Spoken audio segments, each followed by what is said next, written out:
आप देख रहे हैं ENI live next generation media.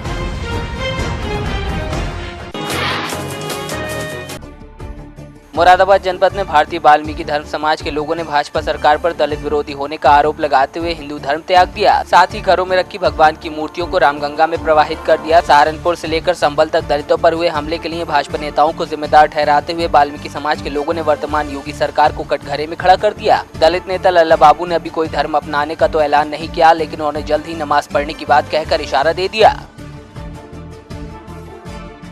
संभल थाना वैदोई ग्राम समसोई में 7 दुकानें थी बालवरों की। बालवर बाल काटने को तैयार थे, लेकिन इन भाजपा के कार्यकर्ताओं ने उन पर दबाव बनाया।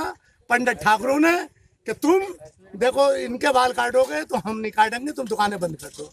जाके दुकानें बंद करा दी। आज भी हमारे वहाँ के लोगों की दाढ़ियां बढ़ी हुई हैं।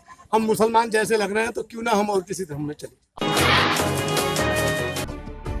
सीएम योगी आदित्यनाथ ने देवरिया पहुंचकर शहीद के परिजनों को दिया अपना वादा पूरा किया। दरअसल पुंछ सीमा पर शहीद हुए जवान प्रेम सागर के परिजनों ने कहा था कि जब तक सीएम नहीं आएंगे तब तक अंतिम संस्कार नहीं किया जाएगा। तो वहीं सीएम ने फोन पर शहीद के परिजनों से फोन पर आने का वादा किया, जिसके बाद अब सीएम योगी अपना वादा पूरा करते हुए शहीद जवान प्रेम सागर के परिजनों से मिलने देवरिया पहुँचे। शहीद के बेटे ने सीएम के सामने 11 सूत्रीय मांगों को रखा है।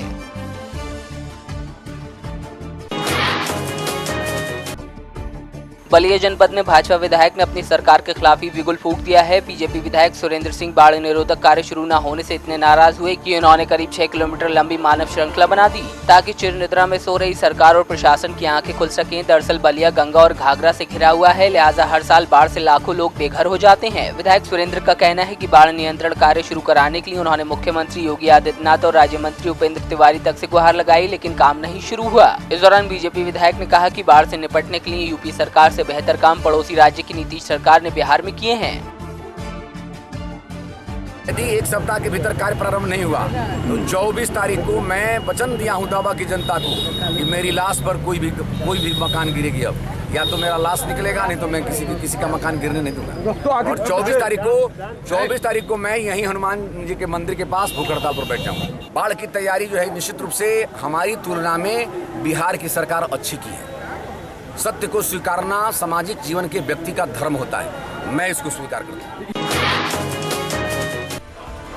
मथुरा के मांड थाना क्षेत्र के डांगोली गांव के नजदीक वृंदावन रोड पर सामने से आ रहे कैंटर ने बोगी को रौंद दिया, जिसमें बोगी चालक की मौके पर ही मौत हो गई, जबकि बैल ने भी दम तोड़ दिया। घटना के बाद गुस्साए ग्रामीणों ने रोड पर जाम लगा दिया। काफी देर बाद एसडीएम मांड ने मौके पर पहुंचकर जाम खुलवाया।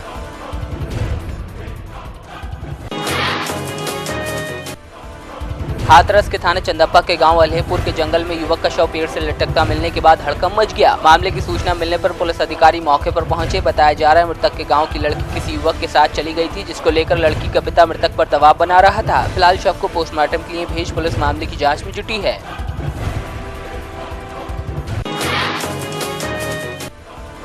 सिद्धार्थनगर की इटवा तहसील के लटेरा गांव में एक महिला ने अपनी 3 मासूम बच्चों के साथ आत्मदाह कर लिया, जिसमें महिला समेत 8 दिन के मासूम बच्चे की जलने से मौत हो गई, जबकि 8 वर्षीय बच्ची और 6 वर्षीय बेटा बुरी तरह झुलस गया। दोनों बच्चों को गोरखपुर रेफर किया गया है।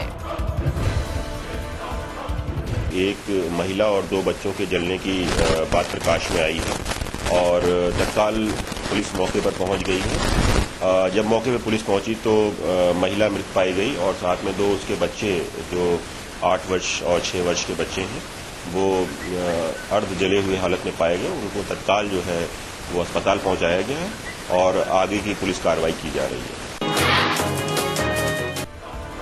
सुल्तानपुर जिले के गोसाईगंज थाना पुलिस की बर्बरता का मामला सामने आया है। बताया जा रहा है सिरवारा गांव के रास्ते विवाद को सुलझाने पहुंचे एक सिपाही ने महिला को पीटते हुए उसे धक्का दे दिया, जिससे महिला बेहोश होकर गिर पड़ी। आनन फानन में महिला को जिला अस्पताल लाया गया, जहां महिला की हालत गंभीर देखते हुए उसे लखनऊ ट्रामा सेंटर रेफर किया गया है।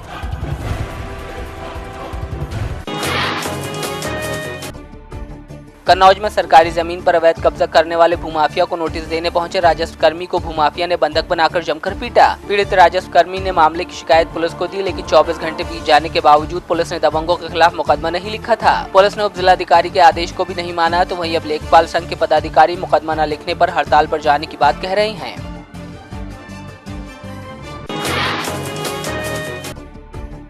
अमरोहा के ढवारसी और महेंद्र सिंह खंडकवंशी और उप जिलाधिकारी ने गेहूं क्रय केंद्र का औचक निरीक्षण किया। इस दौरान करीब 200 कुंतल गेहूं खुले में पड़ा मिला। विधायक ने जब किसानों का ब्यौरा मांगा तो केंद्र प्रभारी नहीं दिखा पाए। उधर उप जिलाधिकारी ने केंद्र का कांटा भी चेक किया।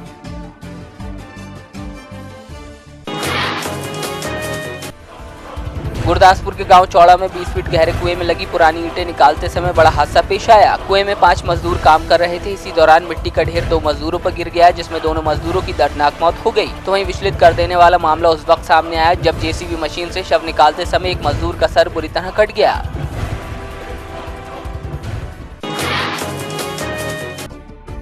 पंजाब सरकार द्वारा नशे के खिलाफ जागरूकता अभियान चलाया जा रहा है। इसी के चलते मोगा में विधायक हरजोत कमल ने मोगा सरकारी अस्पताल से जागरूकता वैन को रवाना किया। इस मौके पर हरजोत कमल ने बताया कि जागरूकता वैन लोगों को जागरूक करने का काम करेगी। इस दौरान तमाम अधिकारी मौजूद रहे।